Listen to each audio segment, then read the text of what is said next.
you want to work with me? I'll offer you $100,000 as a salary. I'm sorry, Arif, I'm not here for your job. I was like, really? You're saying no to me? Like, nobody says no to me, you know? You need to know when to say no. Because it's very easy for us to say yes to everything. Just saying no is the hard one. For me, as a founder, it is extremely important that my brand name associated with the quality and reliability and the fact that we will deliver the job than to be a company which is just doing the job.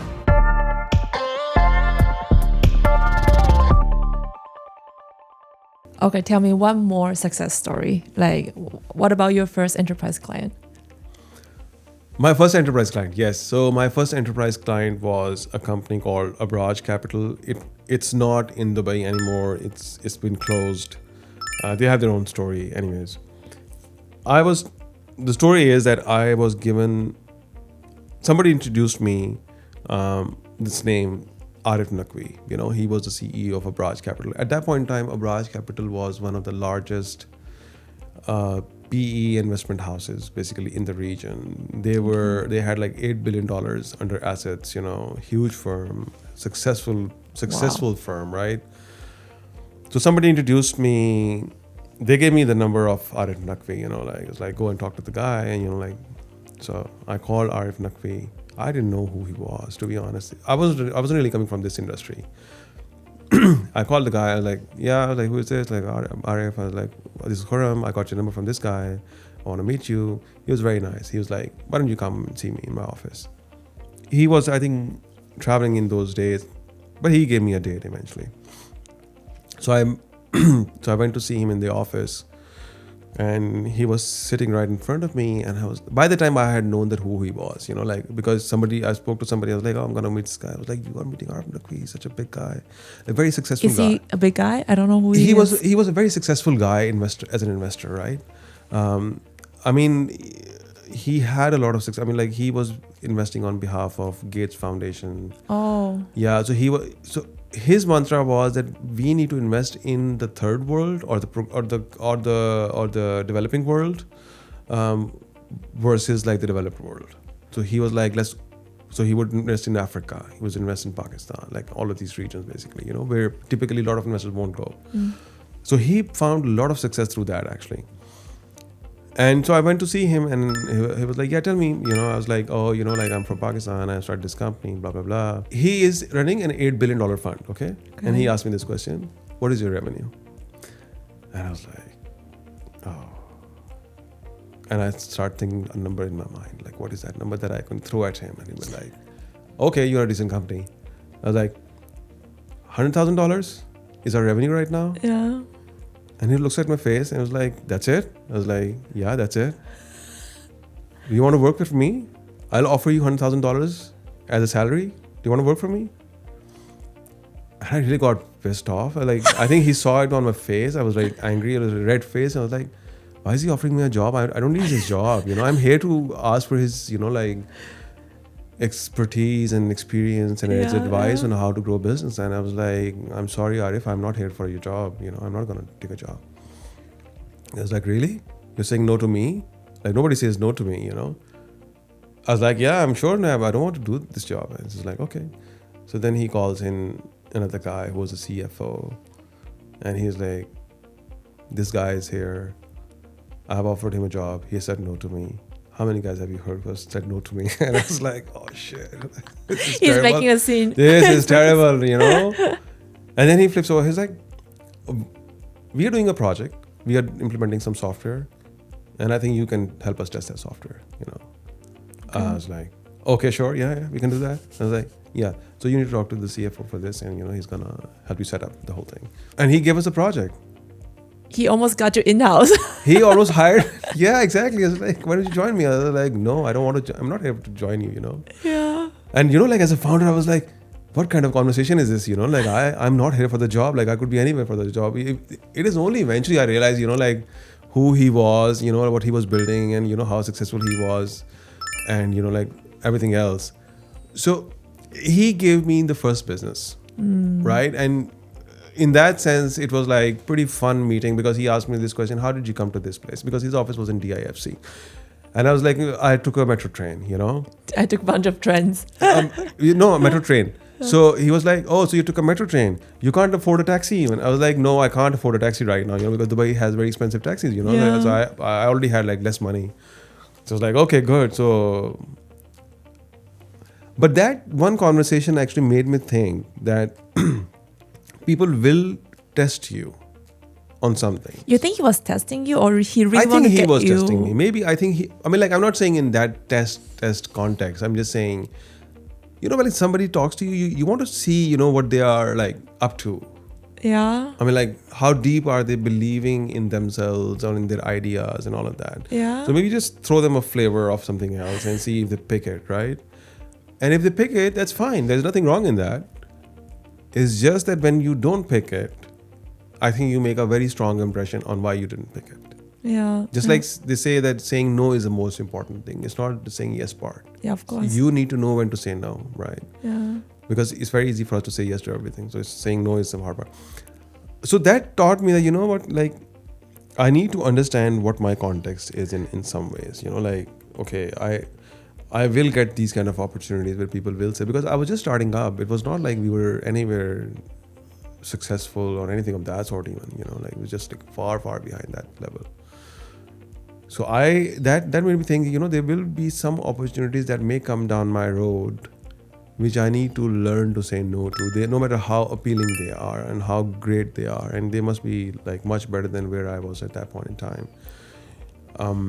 And I really appreciate that guy for giving us this first opportunity, you know, like, because I think that is, you know, like sometimes as a founder, you need little nuggets of hope, Nugget of hope. right? Yeah. You don't need a big giant of hope balloon coming down your, Yeah, you know, yeah, like yeah. the small nuggets. Oh, you know, this looks good. Yeah. And I think he gave me that idea that, you know, like if I can pitch it in front of him, and it's not like he was a techie guy, you know, like the fact that he instantly picked up what I had said as to what I was doing and connected it to what he was doing and where he could use us. I was like, I just need to find people like him actually. Yeah. And there must be people like him. And that's all. You just need to find the person who bet on you. Yeah. Yeah, exactly. Yeah. So as a founder, in the early days, this is what you need. Just finding those people who think that you can bring them value, and then you of course bring them value through your work. How many clients, or like let's say you have more clients you turn down, or you have more clients you say yes to? I say no to a lot of customers now. I do that. Why? Because sometimes clients come to us and they have very unrealistic expectations. I mean, like they think, you know, like if they haven't done something for like 6 months, they think somehow we putting in like a few people can do the job in like 1 month, and that's not how it works, you know. For me, as a founder, it is extremely important that my brand name is associated with the quality and reliability and the fact that we will deliver the job at a really good quality level, than to be a company which is just doing the job. I don't want that. I want to have a company or a brand name when people think about us, their experience tells them that this is the company to talk to when it comes to software testing. Full stop. Even when you were desperate before? Were you desperate? No, of course I was desperate. Of course I wanted to get business quickly going because, you know, like I was already on the clock, you know, like I only had like $3,000 or something. So, so there was always a clock against me. So I was desperate. But I was lucky to have this meeting because he didn't negotiate a price with me. I asked him that this is how much I'm gonna charge. He said okay. I was lucky that my second customer was also like that. They didn't negotiate the price. And it's not like we charge less. We charge the market rates. But we were really lucky because I think they saw the value in what we were trying to offer them and the time at which we were trying to offer them.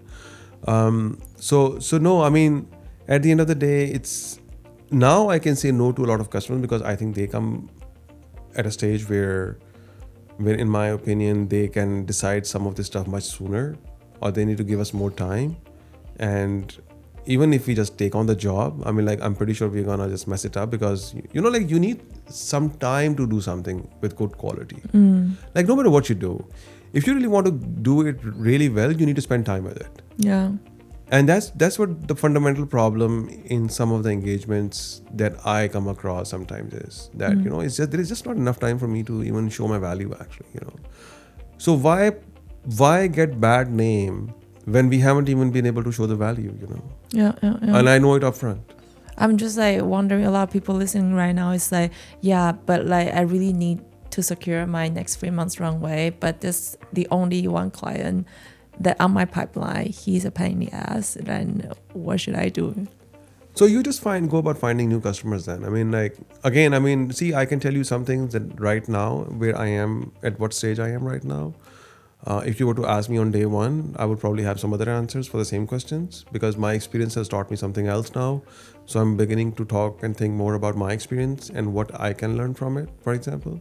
But your desperation should not mean that you make a bad call. That is one thing that I think we all need to learn as entrepreneurs and as founders and probably in real life as well. I mean, like, just because you're desperate for money, don't go to a loan shark and get a loan. That will pretty much like kill you in any case. True. Sure shot, right? I mean, True. like, you may die slow, otherwise that's definitely going to kill you. So it's very important to weigh in the decision that you're taking, okay? Yes, sometimes on the surface, decisions look bad. They look counterintuitive. Data doesn't suggest that. But you should still take those decisions. That is absolutely fine. I mean, there is no right and wrong in this life. I think there are some principles that apply, and then you have to make your own rights and wrongs based on those principles. But whenever you decide something based out of desperation, there is an inherent problem with that decision, because there is a slight risk that you may not be thinking properly and driving this, you know, like this whole perspective of, you know, okay, what can go wrong with this decision, for example? Like, yes, if it works out fine, it's going to go great. I mean, that's fine, but what can go wrong, you know? So a lot of the time, my decision making in the early days was what can go wrong, you know? And my eventual conclusion was nothing can go wrong, because at best I will fail and I'll go back to Pakistan. Okay, like I will still find a job and I'll do something, right? I would always tell myself that, okay, there is this thing that I can do, right? Because I have that education. My education is not going to leave me. My knowledge is not going to leave me. I can still work and be on my own and be an efficient person. Still, the point is that you need to think about these things. Yeah, the psychological safety, you need to give it to yourself, basically. Yeah, we need to be psychologically safe. I mean, because otherwise, if you are not safe in your mind and your thought process, you know, like, then absolutely you're going to make wrong decisions, actually. Absolutely. Because, you know, when you're safe and you have that kind of a mindset, you tend to be calmer and you're like, I can take like a few more seconds or a minute for that. Same decision. Maybe you come to the same conclusion again, but like you give it like slightly more thought. And sometimes the difference between a good decision and a bad decision is just like maybe like one or two more thoughts. Yeah, I still remember a couple of months ago, I dropped a client as well, and that was a vampire client. Eventually I dropped it, but I knew it since beginning, you know, but I still took it because I thought, okay, it's good for my, I don't know, like training, you know, like my patience, my, you know, whatever communicational skill. No way. Like there's always a better client for you that you can grow together, for etc. So I think I'm with you on that. So yeah, thank you for sharing. Oh, okay. It was a great conversation, and this series we will talk a lot about success stories and then why those companies come to us, and I think it's going to be providing a lot of value to the client as well, because I think people want to close enterprise. But it's really hard to close enterprise. It's very hard to close enterprise accounts. Yes, absolutely. And I think it's fun working with enterprises too. As much as it sounds boring sometimes, I think it's fun, you know.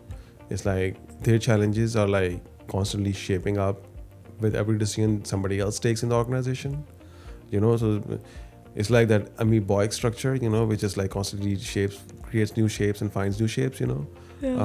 That's how I take some of these enterprise clients, because whatever is true today may not be true tomorrow, depending on who the person is now. So yeah, I mean, like I really enjoy working with enterprise clients mostly. True. So make sure you also watch the episode tomorrow. Yeah. Because tomorrow may be different. Okay. All right.